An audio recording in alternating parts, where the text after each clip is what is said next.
I always loved that song, Tracy. It was first time I heard it. It was one of those songs. It's like we said, hey, let's set up the time and go to the studio and record it. I think that was, I think Traci was the first original we recorded at Jim Records. I don't know where we came up with the money. None of us had jobs back then, but it's like as soon as we heard a song, I just wanted to get that song in the studio and play it, get it and lay it down.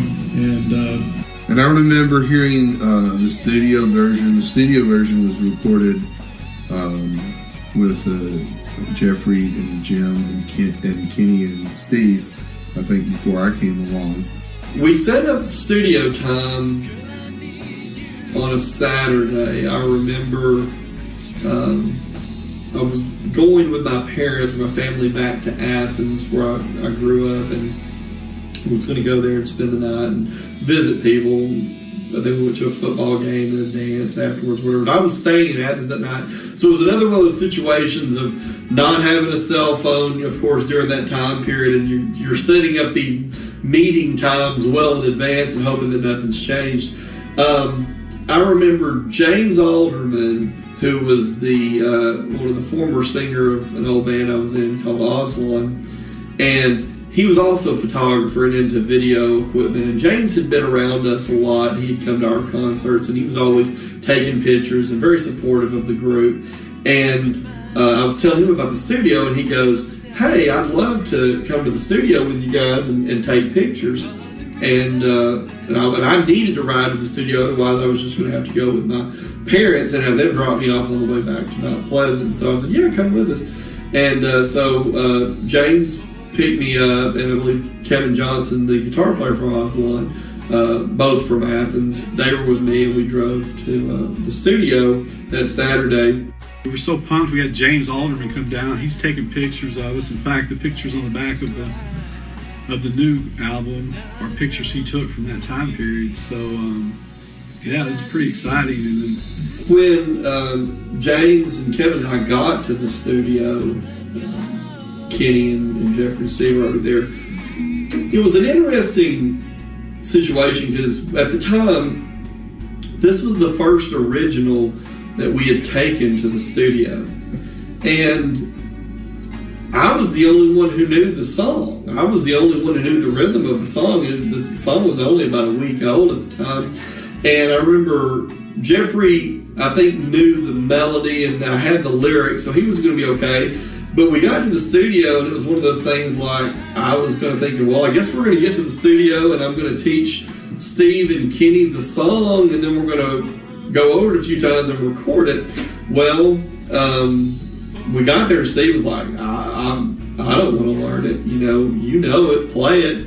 I'll just produce. I'll just stay in the control room and run faders. And we're like, okay. And then Kenny was like, I think I tried to show Kenny the song or something. Kenny's just like, you know the song, just play it. You play it. I'll play the solo. He had a solo that he had worked on. And I believe Jeffrey played bass, and it was an interesting recording session. It was the first time I realized the importance of a click track and a metronome, because we hadn't recorded a whole lot. Every song we'd ever recorded, it was always me on the drums laying down the foundation. And this was different. I remember going in with the guitar and playing the guitar on the acoustic with the Sennheiser microphone mic in it, and then going back in with Kenny's electric with a chorus and picking it out. And then Jeffrey came in and sang lead over that. And then I think Jeffrey went back and laid bass down to that. And then I laid drums down at the very end. Of course, when I'm laying the drums down, I'm just speeding up and I'm slowing down and I'm speeding up and I'm slowing down. I'm like, well, I'm just terrible. Why can't I play the drums to this? And it didn't occur to me until later when I started realizing that I wasn't speeding up and slowing down. Everybody else was. The guitar was, because there was nothing to keep time, to keep us all locked into a certain time signature. So, of course, we knew then what we know now, we would just come in and say, okay, well, you're going to lay the guitar first, let's lay a click, play to the click. That way when Jim goes back and lays the drums down to the guitar, it will be in time. So it was definitely a learning experience, and unfortunately an expensive learning experience. Anytime you have to learn something in the studio, that happened to us a few times. It happened to us with All I Do and Reel to Reel, and You Can Never Look Back, and a few times we weren't quite as prepared as we should have been, and then the take suffered for it. But it came out okay. I think the high part of that session was the fact that James Alderman was there with his camera, and he took a ton of pictures of us in the studio. That's the only photographs that exist of us in the recording studio from during those time periods, and we used a lot of those pictures on the new CD. In fact, the back where you see us in the studio, those pictures are from that particular session. One of the things that I was very proud of that came out of that session was Kenny's guitar solo. Kenny had a knack for putting the right melody or a catchy hook, lead solo on a song, and it becoming just instantly part of that song, and you couldn't imagine doing it any other way.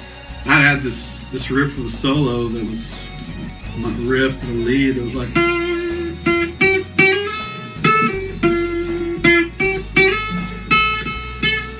something like that. And that particular solo, it just did something to me. I thought it was very melodic and very just perfect for the song.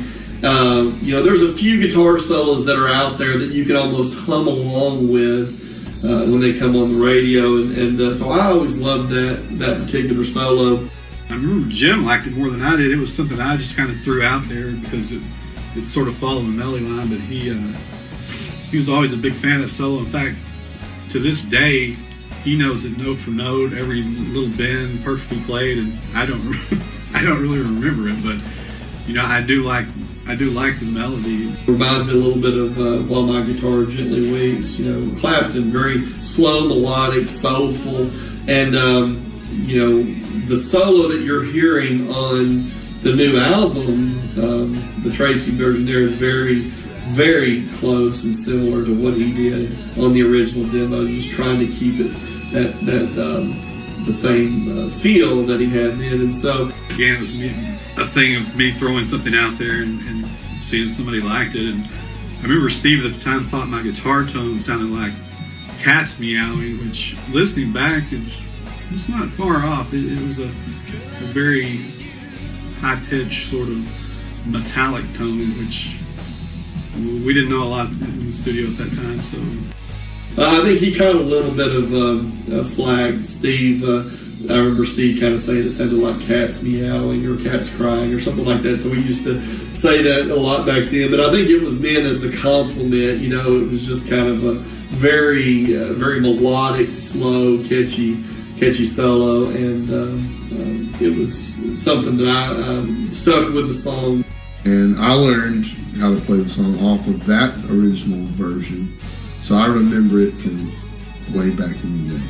I guess another memory that I have of that is Steve and I had taken that song we were in choir. It was our senior year. We were in choir, and Steve Watson was our choir director, and we played it for him. We took the studio version, and he loved it, and he wanted to write it out in sheet music. So we stayed there after school one day, and Mr. Watson put it to sheet music.